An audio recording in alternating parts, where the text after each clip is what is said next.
Surprise interculturelle. Intercultural surprises. Surpresas interculturales. Intersanskritic आश्चर्य. Surprise interculturelle. Sorpresas interculturales. Bonjour tout le monde, bienvenue dans Surprise interculturelle. Aujourd'hui, je vous propose un extrait de mon échange avec la talentueuse, la lumineuse comédienne Bérénice Bejo. Connue pour ses rôles au cinéma, notamment dans The Artist ou encore OSS 117, elle est également incroyable sur les planches de théâtre. Dans l'interview dont est extrait cet épisode, elle parle de ses racines argentines, elle parle de son regard et de son vécu de l'immigration, ou encore du rôle de l'art dans les liens humains. Je vous donne rendez-vous en description de l'épisode pour retrouver le lien vers l'interview complète. J'espère que cet épisode vous plaira. Allez, bonne écoute. Je crois que tous les émigrés, tous les expatriés, tous les gens qui doivent quitter leur pays pour un autre, on est tous liés par quelque chose je ne sais pas comment dire, mais on quitte, généralement quand on quitte un pays, bon alors à part quand c'est, je sais pas, par amour, pour travail, quand on le quitte pour des raisons politiques, économiques, sociales, c'est douloureux quoi, c'est très douloureux. C'est vrai que c'est un peu compliqué d'entendre à la radio 20 migrants qui sont morts noyés. 20 migrants, c'est quoi ? C'est 20 personnes, c'est pas palpable. C'est pas palpable. Donc du coup, c'est malheureux parce que pour ceux qui ont quitté un pays, on sait ce que ça veut dire. On n'est pas juste un chiffre, quoi. On est quelqu'un qui a quitté une famille, un pays qu'on aime, qu'on fuit. On arrive quelque part, on comprend rien, c'est tellement différent. Surtout là, quand c'est des gens qui viennent soit du Moyen-Orient, soit de l'Afrique, soit... Enfin, c'est tellement différent. La France, les États-Unis, l'Espagne, l'Italie, enfin, c'est des pays tellement différents que on comprend rien. On n'a pas d'argent, on n'a pas de travail, on n'est pas aimé. Parce qu'on est différent, ça se voit, quand ça se voit. Alors moi, je suis argentine, ça se voit pas, mais que je suis soi-disant pas d'ici.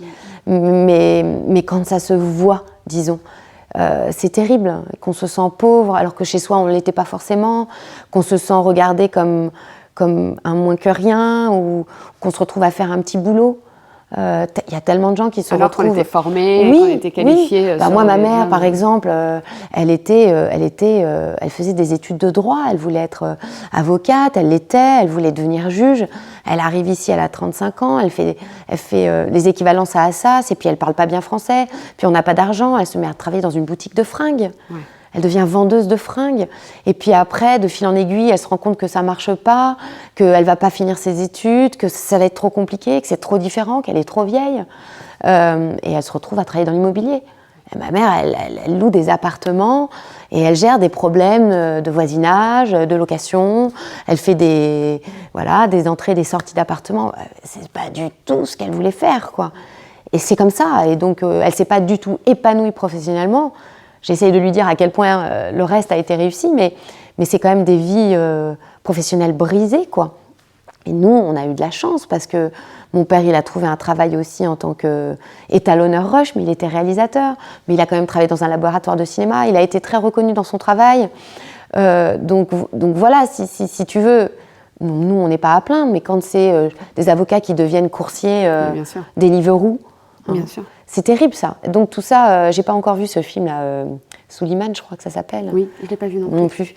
Mais je veux dire, tout ça, c'est pour dire que voilà, le livre de Maria parle aussi de ça, quoi. Donc voilà, moi je me suis perdue un peu dans mes trucs. Non, mais c'est très bien. Et en fait, je voulais en parler. Enfin, dans mes questions, tu vois, j'avais un peu ça, et on y reviendra peut-être. Mais le rôle.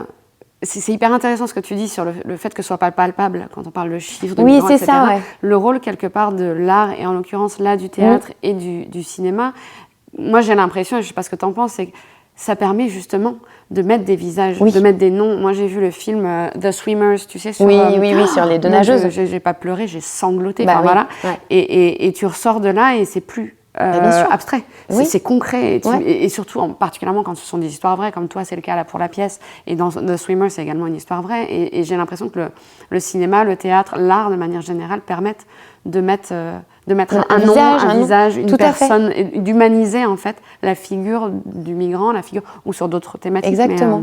Mais en fait c'était ça, c'était pour te dire que ce que tu m'avais dit très justement, je suis argentine, je raconte une histoire espagnole et c'est étonnant quoi, et que tout d'un coup ça fait lien. Et c'est vrai que on a tous ce truc, on sait ce que c'est en fait. on le sait du ventre, enfin, on ne peut pas l'expliquer. Et c'est vrai qu'il y a un moment très fort dans la pièce pour moi, qui est ce moment où Maria, elle rentre chez elle à la toute fin et elle dit « Je rentre à Paris chez moi ». Et c'est vrai qu'aujourd'hui, j'ai envie de hurler qu'on n'est pas chez nous que les Français, quoi. Que les Français qui sont Français de quelques générations, parce qu'il y a un moment donné, voilà. À ce moment-là, les Argentins, ils ne seraient pas Argentins, parce que c'est que des Espagnols, des Italiens, des Français. Je veux dire, alors du coup, ça veut dire quoi être Argentin ? Et donc, de dire « chez moi », c'est une manière de pouvoir toucher... Voilà, il y a 300 places. Hein, je vais jouer 62 fois, le calcul est vite fait. Mais c'est pas grave, si j'arrive à toucher 2 personnes dans la salle qui ont un rapport à l'immigration qui est hyper dur, de leur dire... peut-être que c'est pas si simple. Essayez de vous mettre à la place les uns des autres. Puis même, là, j'ai fait une émission, là, il y a pas longtemps, hier. J'ai fait clic. Et elle me parle de ce moment-là. Je me suis effondrée en larmes. Là, si tu vas sur les réseaux, je pense que... Ouais. Et j'ai pas pu me retenir parce que, en fait, à chaque fois, je dis à Michel, tous les soirs, quand je dis « je suis chez moi », je pleure. Parce que j'arrive, je regarde les gens et je leur dis « voilà, vous êtes venus me voir ce soir, Bérénice, je ne suis pas française. Vous êtes venus parce que vous m'aimez. J'ai eu des prix, je suis aimée par les Français. Je suis née en Argentine. » Merci d'avoir écouté cet épisode jusqu'au bout. Si vous avez envie de soutenir mon travail 100% bénévole, je vous invite à partager un épisode avec vos proches ou vos collègues. Ça fait vraiment toute la différence. À mardi prochain pour un nouvel épisode de Surprise interculturelle.